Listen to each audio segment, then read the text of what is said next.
Hello there. Welcome to my channel, Lucille Williams with Christian Talk.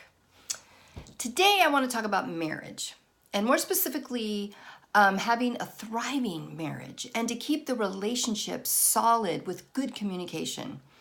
And I also want to talk about what I like to call owning your hooey.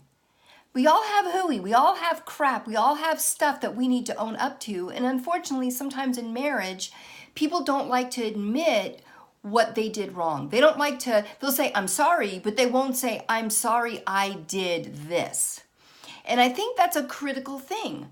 When you're married, no matter what the other person does, you need to be willing to own your own stuff. You need to be willing to own your own hooey, your own mess, whatever you did to communicate something that was unkind or whatever you did to add to a conflict.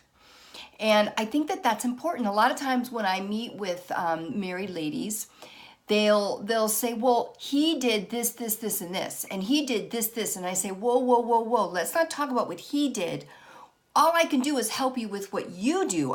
We don't have control over him. We can't get him to do anything. You cannot get him to do anything, but you can own yourself. You can change yourself to change the circumstance. So don't tell me about what he did. Tell me how you responded. Tell me what you did that may have contributed to the conflict. Tell me what you're doing in your marriage that might be harmful to your spouse. And then when I can get someone to that place, then we can make some progress, because you see, it's cause and effect. You have two people in a relationship. If one person does something different, the other person is going to respond differently. There's no possible other outcome. When we act differently, the people around us respond differently. And so when you think about that in mind, you can get to the point where you can resolve things in your marriage when you have conflicts. So here's the thing. Let's say you feel like there's a whole list, like 10, 15, 20 things that your spouse is doing that you don't like. But you know you've done a few things. Let's say you've done maybe just a few things that are unkind or whatever. You need to look at those things. You need to own them. And you need to apologize for them, and you need to name them. You can't just say, hey, I'm sorry I had a bad attitude. No, I apologize. I'm sorry. Please forgive me. I had a bad attitude and I acted like this. I said this. I treated you like this. And I apologize and ask you to forgive me, because we need to own what it is. A simple, flat, just a basic, I'm sorry I did that, I'm sorry for this. That's not enough. You need to own exactly what you did. And then after that happens, it's time to have a discussion about how maybe you could, unless you can just change it on your own, but sometimes you need to discuss how you got there.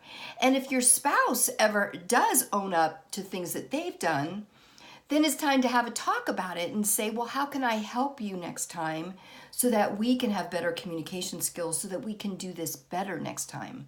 It's great. Apologies are a great first step in marriage, but you got to take it one step further. You've got to get to the root of why it happened and how you both can work at it so that it gets better.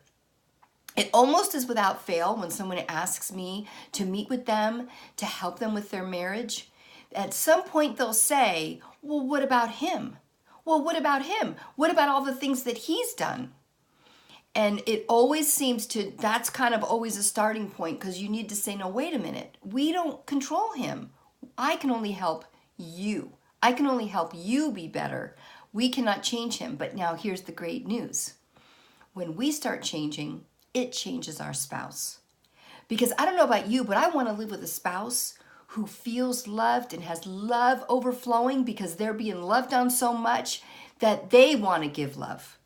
And that's our job in marriage, is to love on our spouse so much, to just to be pouring into the way that they experience love and the way that they receive love, and to be that counterpart for them that just fills them up to help them feel valued and respected and of worth, that help them feel worth. When you live with someone that feels like that, you're going to get the benefits of that. It's just the way it is. It's just the way it's going to be.